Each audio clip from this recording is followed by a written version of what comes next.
Take your mark. Listen to the crowd. This is a remarkable performance. A world record, Kaylee. Have you ever seen anything like it?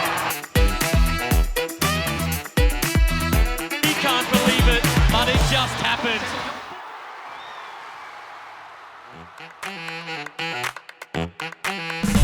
Hello and welcome, ladies and gentlemen, to day 3 of finals and of course our 3rd episode of About Last Night Singapore edition. Now, I'm super excited because not only was tonight's racing amazing, but Beisel and I are being joined by an incredible guest. The wonderful Cate Campbell is here to run us through the finals tonight, and we're going to get some amazing thoughts. Welcome, Cate. It's great to have you back. So much for having me. What a night. Yeah. That's all we can say. No, let's dive into it. We're going to dive in with our first race, of course. We're going to get moving and dive straight in with the 1500 meter freestyle. Katie Ledecky taking her 6th consecutive world title with that. It's her 22nd gold medal, which is crazy at a world championship level. And you know what? She did it in an incredible time. Guys, it was a fantastic race to watch. Yeah, we were talking about, obviously Ledecky, 15:26, incredible. Simona Quattarella. Yeah. Where did that come from? A 9-second personal best. I know. 9 seconds. At this level, that does not happen. Have you ever done a 9-second PB? Never when I was 12. Not now. And to do it at a world stage and on the heels of Katie Ledecky, I think that also goes to show like how much Katie has helped the world get faster. Not just long ago, nobody thought breaking 15:45 was possible. Now we have almost 2 people in the final going under 15:30. Just unreal. And she mentioned that to me, like in the interview afterwards. We were talking about that, you know, Lani, Simona, Summer, these athletes that are coming up, these women that are really pushing her now. It's like she has a full-on race, and she said they went out at a blistering pace. It was like 1:58 for the first 200. They were 3 seconds under world record pace at 400. Like, I think they went through the 400 in 4:01. It wasn't that long ago when that was winning the 400 meter freestyle. It is insanely fast. I had a chat to Katie afterwards, and she said that it's the competition from the other athletes that is one of the main drivers for her. And to your point, I think that she has just dragged out the rest of the field. She has been so ahead of her time for so long, and finally the rest of the world is starting to play catch up a little bit. And she wasn't challenged in that when it was just the TV shot, you could only see Ledecky, but she had athletes who were coming through and doing times that only she was capable of not that long ago. Absolutely. And I think it's important to say as well, like she knew going into it, she said to me, I know Lani's going to take this. Yes. So her strategy from how she normally swims that had to change. Yeah. She was like, I have to push from the start because Lani's going to do it and I need to get out in front of her. And that's where Katie is used to swimming. So I feel like Lani being there helped her a ton. And I think maybe it was a little too fast for Katie. She's not used to taking it out that quickly. But I think, geez, give her a couple more years getting used to taking it out quick. Katie is clearly not done breaking her world records. She did it a couple of months ago in the A, you know, so she's there. Yeah, and we'll see that later on in this meet. So, we hope. Incredible. I think it's also, you mentioned Simona as well, you know, she's won the gold, she's won the bronze, and now she's got the silver in this event. She has like the whole trio of medals that you can get at a world level. She would be the only person who has beaten Katie Ledecky in the past decade when she won that gold in 2019. Obviously, Katie was unwell. I actually thought it was really brave and courageous of her to still swim, knowing that she wasn't going to be in her best form, and give Simona that accolade of saying, I beat Katie Ledecky, because she would be the only person pretty much who can say that. Yeah, and I remember her doing that, and she was so emotional after it when she got out, came up, spoke to me, she was crying, and taking that moment in, I think was such a special, once in sort of a generation with Katie Ledecky in the pool. One time it happens, you know? Pretty special. And we caught up with Katie Ledecky after her race, so let's take a look. It's been a fun journey. I never expected that I'd have this kind of career when I went to my first Worlds in 2013, so I'm really proud that I get to represent Team USA at all these Worlds and bring home some hardware for the team. What does it take to stay at this level for as long as you have? A lot of consistency and training and just having a good mindset and enjoying myself. I have a lot of fun at these meets. I have a lot of fun in training, and that's a testament to my coaches, my coach Nesty in Gainesville at Florida, and my teammates, you know, Bobby Fink, my distance training partner, and so many others back home. So yeah, kudos to them for continuing to push me and help me get better. Lani was pushing you in the early stages. How much do you like that when people are kind of pushing you to go quicker? Yeah, it was a tremendous race. She definitely got me out there quick from the start. And yeah, thinking back to all the 1500s I've had at Worlds, there have definitely been some tight races like that. So it was fun. I mean, Lani and I were both saying afterwards, like, we went out fast, but it was fun for both of us and definitely pushed us. So that was an absolutely incredible way to start the night. We then, of course, had next up in the women's program was that women's 100-meter backstroke. It's always one of my favorite events to watch because that sort of showdown between Regan and Kaylee has been going on for a while, and I think the swimming world just loves to watch it. Yes, I know I love to watch it, and it's Kaylee McKeown is so clutch. When it matters, she is the one that's getting her hand on the wall first. And do you know her personally? Like, I know Kaylee really well. Yeah. I've known her since she was a teenager. I was grooming with her over in Tokyo, and she has, I'm going to call it in our Aussie slang, like a mongrel spirit. It's like a mongrel spirit. And that's a compliment. That's a really good thing. Like, she is just an absolute racer. There is something about going head to head with someone that doesn't faze her. It actually brings the best out in her. And you notice that she's so cool, she's so calm, she's so collected. And then she gets in the pool and it's almost like she just gets in like Terminator mode and just gets it done. And to be 3 100ths away from Regan's world record tonight, you know, I think that we really need to mention that. It was a personal best for her. She's spoken really openly about the challenges that she's faced coming off Paris and coming off the pressure to defend both those championships. You know, the come down that you have after an Olympics, trying to remotivate yourself. She's had a change in coach, she's had a change in training location, and she's had a bit of a change in her mindset. She said all she wanted to do was come out and have fun tonight, and girl, winning gold medals is a lot of fun. So winning is always winning is fun. And the mum was in. The mum was in. Like, she got out of the pool and she went up there with the kangaroo, and it was so sweet to see her do that. And you know, you mentioned about Kaylee being just a racer and having that mongrel spirit. I have to say, Regan's the same, and I think that's what makes it so brilliant to watch, because it doesn't matter. You know, Regan was a little bit upset about her prep leading into trials. Kaylee's had this time off. It didn't matter. They both got in there and just went. Yeah, and they always do, and I think they just make each other better, and I know that they are friends, so it's like the most beautiful and healthy, friendly rivalry, which we always love to see. And then Catherine Burkhoff getting bronze. I mean, I love to see 2 Americans on the podium, even though the Aussie won. So you guys, all right, I'll give it to you guys.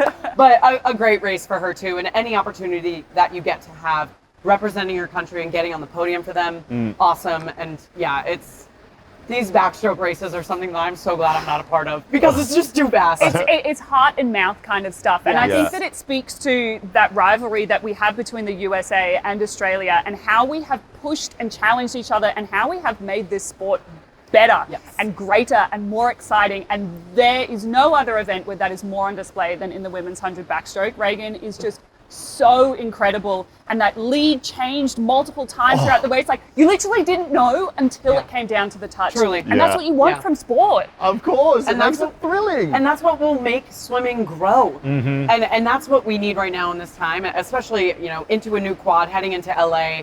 We need this sport to be exciting. So people like Regan and people like Kaylee make that so for us. And I'm grateful for them. I don't ever want to take that for granted. Truly. And we caught up with Kaylee McKeown after her race, which was amazing. So let's take a look at what she had to say. Look, at the end of last year, I really wasn't sure if I was going to keep swimming, and especially this year. So I've made I made a lot of progress to come back and face some fears and demons and get back in the pool. It's always really nice to come back in and, you know, even to the personal best levels we're expecting outside. So I've got to be more thankful. I find that really hard as well, as like trying to find people who have been in a similar boat. There's nothing quite, I mean, some people get called it depression. I don't call it that. I think it's just going from such a high and putting your soul and all your dreams on the line and to fulfill that and then come back and be like, well, what's next? And I do think it's really important to see that mental side of things and realize how tough it is for us as athletes, literally to beat ourselves up in training all the time, but deal with the pressure, come in and then fulfill our dreams as well. it is a lot of work and it's a lot of hard work, and I've made a really big progress to try and enjoy the journey again. It's been a really tough year. I've moved programs. I'm still couch surfing, have nowhere to live at this current point in time. So, you know, for me, it's just kind of find the happiness outside of it all. And I think that's really starting to show like to me as well. I'm very happy with my coach, my teammates, up on the Sunshine Coast. Michael Sage has done an amazing job with me in such a short span of time. So I'm going to be more thankful for his support as well. We need to talk about the biggest surprise of the night. I shouldn't say surprise, a little shock, I suppose, an outside chance, and it was amazing. It was so special. The women's 100-meter breaststroke, outside lane, lane 1, Anna Elendt for Germany. Yes.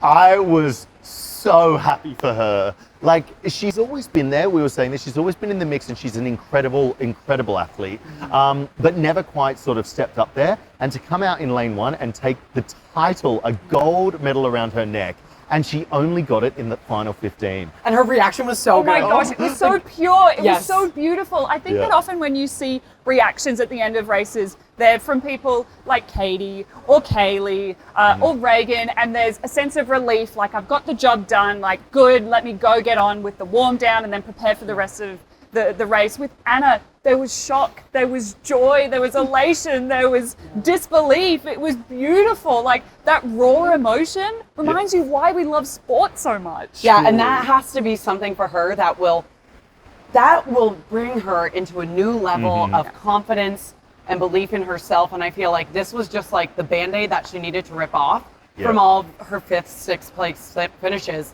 And now the world is her oyster. Number one. Yeah. Number Straight to one. the top. Yeah. Straight to the top. World And champion. She said to me afterwards, actually, you know, when she came out in that post-race interview, she was talking to me about that old phrase that we've heard time and time again in the swimming world. If you've got a lane, you've got a chance. And she said, never before has it been so true tonight. And her coach said that to her before she came out. Yes. She was like, my coach just said to me, if you've got a lane, you've got a chance. And then she became world God, champion. she cooked I've that got last chills. 15. I know. Cooked. It was crazy. I was like, Yeah. oh my God, look at lane 1. She was in 4th place Yeah. until the last 15 meters. Yeah. This is a fabulous swim by the Italian, but it's still Tang. They're trying to get to it. She's trying to hold on. Douglas is going through now. Douglas finishing the better, and Douglas takes it. Oh, Elendt got up there. What a finish there. Anna Elendt from Germany gets her hands on the wall first. She can't believe the result, 105.19. Gold medal, another gold medal to Germany here. So after the women's program, then we had the men's races, and we're going to start off with the men's 200 freestyle. Another nail biter. It just did not get old tonight. Every single race was incredible.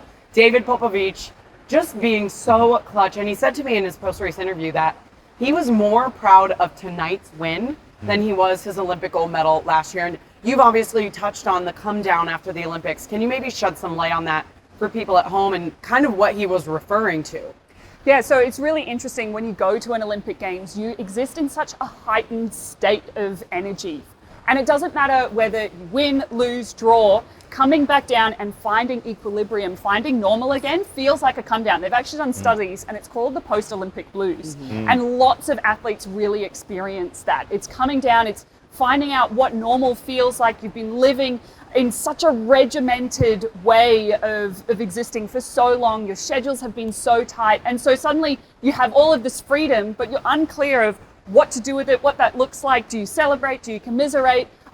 Your emotions are all over the place. I was waiting at where the athletes get off the buses, and he walked in. There were some fans that were being kept far away.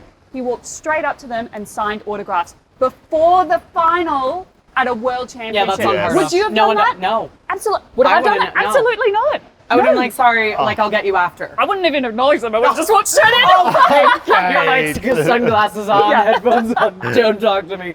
But yeah, The like such a sweetest kind guy. guy. And then we can't help but mention Luke Hobson. Can we That talk race about strategy. Okay, I was just about to Go, say this. go there, go so there. Luke Hobson, he tends to, whenever I watch him swim a 200, and he's an incredible 200 swimmer, but he always seems to go out slow to me. I'm like, what are you doing? Pick he it up, does. pick it He's up. always like fourth It's or a fifth. strategy, exactly. But that back end is always tight.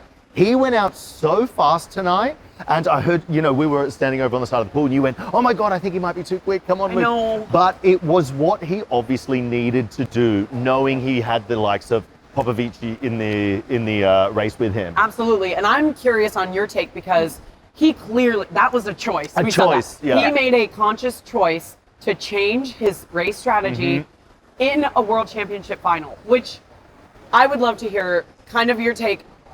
Good thing to do? I think it's brave. Okay. I think it's brave. He's young. He's new to racing on the world stage. Yeah. Like, let's not forget that he has years ahead of him to perfect that technique and that race plan. Why not throw it down? You know, I thought it was a brave, courageous swim. I thought he backed himself. I thought that by doing that, he gave himself the best opportunity to win the gold. Agreed. And I agree. ultimately, he threw his hat in the ring, and Popovici was just too good, but he is Olympic champion. Like, let's not forget that. For sure. You lost to an Olympic champion. You won silver to an Olympic champion. That And I just think it was such a gutsy swim. I think he's going to learn so much from this. He's going to grow so much from this. But I really hope that he can feel proud of himself, that he can feel like he absolutely did what was required in the moment when it mattered. We've got now 25 to swim. It's Hobson. After Hobson, it's Popovici with a big finish. In the white cap, it's the Romanian. Is he getting on top? I think he is by centimetre. It's Hobson, Popovici. Popovici will win it. Popovici from Hobson and Marassa. A gold medal going the way of Romania. David Popovici is world champion once again. And our very own Nick Hope caught up with David Popovici after the race. Let's hear what he had to say.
The men's 100 backstroke. Of course. Oh my goodness, Pieter Coetze, coming off of okay, we need to dive into this. Yes. He swam at the World University Games just 2 weeks ago-ish, went 51, had an incredible race, swam a ton of events there, got on a plane, flew here, and then just won in one of the deepest fields that we've ever seen in a 100 backstroke. We always see deep fields, but the top three finishers were separated by 7/100ths of a second. You couldn't see it. I love it. You know when you watch a race that touches and you have to look at the scoreboard to see who it was? Yes. That's how it was like a line across the pool. Yeah. You know? I mean, you're a sprinter, so you know what it's like to be in a race. How aware are you of the people around you? Well, the thing is that he would have known that he was ahead of the lanes next to him, and he was, but he couldn't have known what was happening 2, 3, 4 lanes over because it was kind of spread out. It was kind of like a fork, you know. There was like one person hit the wall, and then the next person didn't win the medal, but then the next one did, and the next person didn't. And so you don't actually know. And maybe in that way, it really just played to his strengths. He was able just to swim his own race. He was able to get out of his head, get away from everyone. And he, I reckon, took a lot of confidence off of that swim 2 weeks ago at the World University Games. Yeah. And he rolled with it. And it's almost like he didn't have anything to lose, which is a really beautiful way to step into a final. He had everything to gain because for him, a medal at a World Championship would have been an incredible thing. And he knew that he was in a position where he could do that. He's come out on top. And Nick Hope was able to catch up with Pieter Coetze after his race. We'll hear what he has to say. How long have you been dreaming of this? Oh, such a long time. I think since I really started taking it a bit more seriously, probably 8 years ago, 7, 8 years ago. And yeah, it's unreal. I think I was aiming for a gold, but I always aim for a gold. And sometimes you aim for a gold and you end up lost in the race. So I still knew anything could happen, but obviously I think you must always aim for the gold. So that's what I was hoping for, but it's still unreal to see it happening. What does it mean to you to have beaten the defending Olympic champion and also to put South Africa back on the top of the World Championship podium? That's amazing. I think it's giving me goosebumps to think about it. I've had amazing people to look up to. Tatiana used to be training with me, and at the Paris Games, I just learned a lot from her as well. And obviously Chad is in the stand supporting, always ready to give advice. So I feel like it's up to me and my teammates now to take the flag from them. Obviously Chad's still competing as well, but yeah, it's not just me, it's me and my team. I hope you guys watched at home and enjoyed it. It was a fantastic night of action, but it's not over yet. Tomorrow, we get to do it all over again. We're crowning 5 new world champions. All of those semi-finals from tonight. So let's take a look at tomorrow's schedule. So day 4 schedule, we have 5 finals. We have that men's 800 meter freestyle, the women's 200 meter freestyle, the men's 200 meter butterfly, the men's 50 meter breaststroke. Now I just need to make a point. We had swam those semi-finals tonight. The first ever athlete from the World Aquatics scholarship program made it into the semi-finals from Namibia and raced that tonight. It was fantastic to see him out here on the world stage and obviously see what those scholarships are doing for developing this sport. And of course, we're finishing the night with the mixed 4x100 meter medley relay, one of my favorite races of the entire program actually. So it's going to be another great night, guys. It's going to be a great night. It's going to be great. Very Strap excited. yourselves in. Who knows what can happen? I know, after the first 3 nights, I'm like, all right, let's keep it going. We're on a roll. Here we go. Oh, well, I'm excited. And hopefully you guys are as well. So make sure you're tuning in and watching live. And of course, give us a like, a follow, a subscribe at World Aquatics. We would love to have you join us tomorrow night for About Last Night. Kate, thank you so much. It is always so good to see you. Thank you for having me, guys. We just nerd out together. It's the I know, best. it really is. It honestly is the best. Truly. Thank you so much. Thanks, guys. All right, guys, we'll see you tomorrow.